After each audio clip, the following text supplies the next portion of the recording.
तो आज की वीडियो में हम लोग मूल्यांकन और उसके प्रकारों को पढ़ने वाले हैं। यहाँ पर रचनात्मक मूल्यांकन, संकलनात्मक मूल्यांकन, निदानात्मक मूल्यांकन, इनको हम थोड़ा सा डिटेल में समझेंगे। ओके, और ये जो मूल्यांकन टॉपिक है वो सीटेट या फिर ये कह लीजिए किसी भी टीचिंग एग्जाम का सबसे फेवरेट टॉपिक है। बहुत से क्वेश्चन इस टॉपिक से पूछे जाते हैं। तो चलिए स्टार्ट करते हैं। तो मूल्यांकन शब्द का अर्थ होता है किसी भी वस्तु या प्रक्रिया का महत्व का निर्धारण करना। क्योंकि यहाँ पर हम बात कर रहे हैं शिक्षण प्रक्रिया की, तो यहाँ पर हम शिक्षण प्रक्रिया के महत्व को निर्धारित करते हैं मूल्यांकन के जरिए। तो मूल्यांकन में हमारी दो चीज़ें निहित होती हैं, पहला है हमारा मापन और दूसरा है हमारा मूल्य का निर्धारण।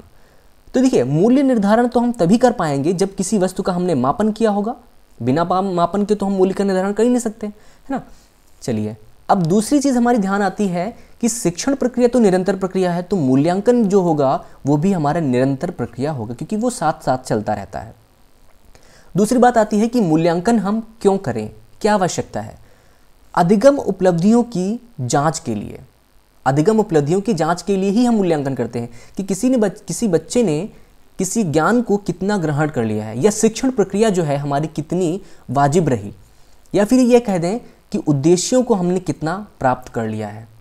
यदि हमारे उद्देश्य प्राप्त नहीं हो पाए तो हमें इस मूल्यांकन से फ़ायदा क्या होगा, हमें पुनर्बलन मिलेगा कि हमारी शिक्षण प्रक्रिया अच्छी है तो तब तो ठीक है, अगर नहीं अच्छी है तो हमें वहाँ पर समझ में आता है कि हमें और ज़्यादा सुधार करने की ज़रूरत है या फिर कुछ न कुछ परिवर्तन करने की ज़रूरत है। तो ये तो बात हो गई मोटा मोटी हमारी मूल्यांकन को, कि मूल्यांकन होता क्या है।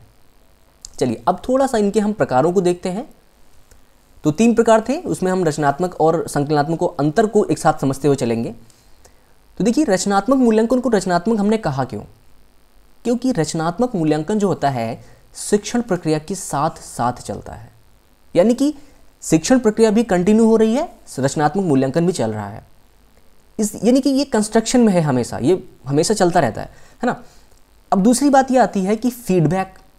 देखिए, कक्षा में जब पढ़ा रहे होते हैं, शिक्षक बच्चों से प्रश्न पूछता है पढ़ाते समय ही, अगर बच्चा उस प्रश्न का उत्तर नहीं दे पाता है या उस चीज़ को समझ नहीं पाया, तो इसका मतलब ये है कि कहीं ना कहीं शिक्षण में हमारी प्रॉब्लम आ गई है।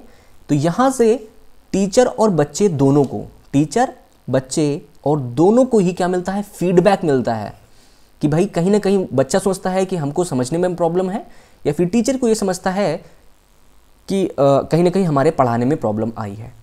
उसी चीज़ को हम बोल सकते हैं मॉनिटरिंग हो रही है, साथ में फीडबैक मिलता है तभी तो मॉनिटरिंग हो सकी, कि बच्चे अपने आप को समझते हैं, टीचर अपने आप को समझता है, जो प्रक्रिया होती है उसको समझा जाता है कि क्या प्रक्रिया हमारी सही चल रही है या नहीं। तो ये तो मॉनिटरिंग की बात हो गई। देखिए, रचनात्मक मूल्यांकन को दूसरा एक नाम है, क्या है, रूपात्मक मूल्यांकन।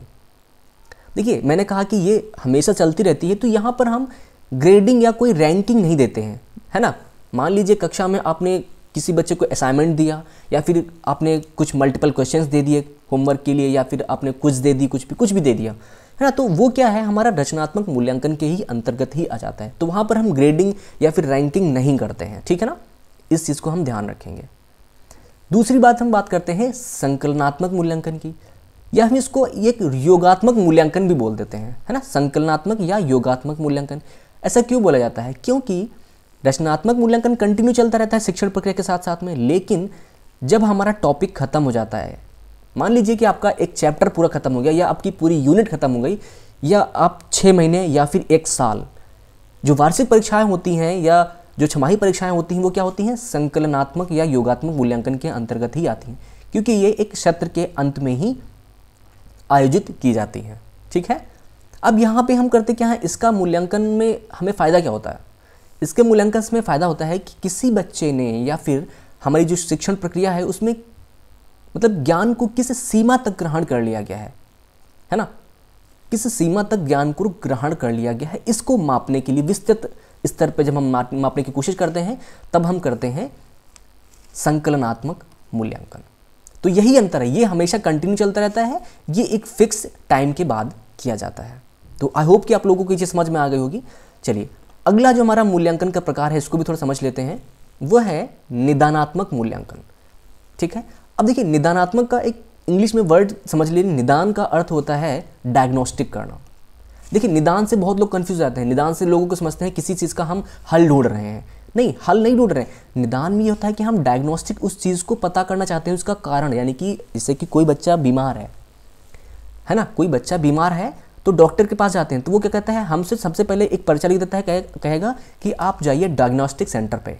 वहाँ पे क्या होता है, आपकी टेस्टिंग होती है। जैसे पेट में कोई खराब दी तो अल्ट्रासाउंड कर लिया, हड्डी टूट गई है तो जो हमारा एक्सरे कर लिया। तो क्या है, ये डायग्नोस्टिक हो रही है। यहाँ पे हम कारण का पता करते हैं। तो यहाँ पर हम बात कर रहे हैं शिक्षण प्रक्रिया की, है ना, शिक्षण प्रक्रिया की। तो शिक्षण प्रक्रिया में जब कहीं भी कोई प्रॉब्लम आती है, बच्चे को समझ ही नहीं आ रहा है, टीचर पढ़ाया जा रहा है, बच्चे को समझ में नहीं आ रहा है, तब हमें ज़रूरत होती है निदानात्मक मूल्यांकन की कि भाई समस्या है कहाँ पे। तो हम यहाँ पर केवल और केवल समस्या ढूंढते हैं। इस मूल्यांकन के जरिए अपनी शिक्षण प्रक्रिया में आई समस्या को ढूंढा जाता है। एक दूसरी चीज़ होती है, आपने ध्यान दिया होगा कभी, तो उपचारात्मक मूल्यांकन, सॉरी उपचारात्मक शिक्षण। लोग निदानात्मक और उपचारात्मक को आपस में मिक्स कर देते हैं। उसको तो मैं थोड़ा सा अगली वीडियो में समझाऊंगा या थोड़ा सा अभी समझाऊंगा। तो यहाँ पे निदानात्मक में देखिए कि प्रगति का आशानुरूप ना होना। भाई जो हमारी प्रगति है, जो शिक्षण प्रक्रिया है, हमारी आशा की अकॉर्डिंग नहीं हो रही है, जैसा हम चाहते थे, तो इसका मतलब कहीं ना कहीं प्रॉब्लम है। तो उस प्रॉब्लम को, यानी कि उस असफलता का कारण ढूंढना ही इस निदानात्मक मूल्यांकन का उद्देश्य होता है। ठीक है, चलिए, तो आई होप कि तीनों चीज़ें आपको समझ में आ गई होंगी।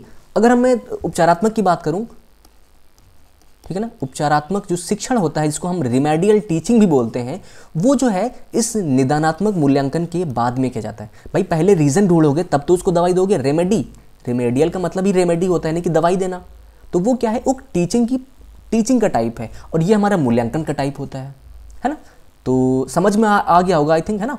अगर आपको वीडियो समझ में आ गई है तो मेरे YouTube चैनल अनुपम क्लासेस को ज़रूर सब्सक्राइब करिए। यहाँ पर मैं सीटेट, स्टेट टेट कोई भी है या सुपर टेट जो यूपी में होता है, इन सभी के अच्छे से तैयारी कराता हूँ। ठीक है, तो आप अगर वीडियो पसंद आई तो वीडियो को लाइक करिएगा, वीडियो को शेयर करिएगा और चैनल को सब्सक्राइब करिएगा। मैं हूँ अनुपम राज, मिलूंगा नेक्स्ट वीडियो में। तब तक के लिए गुड बाय।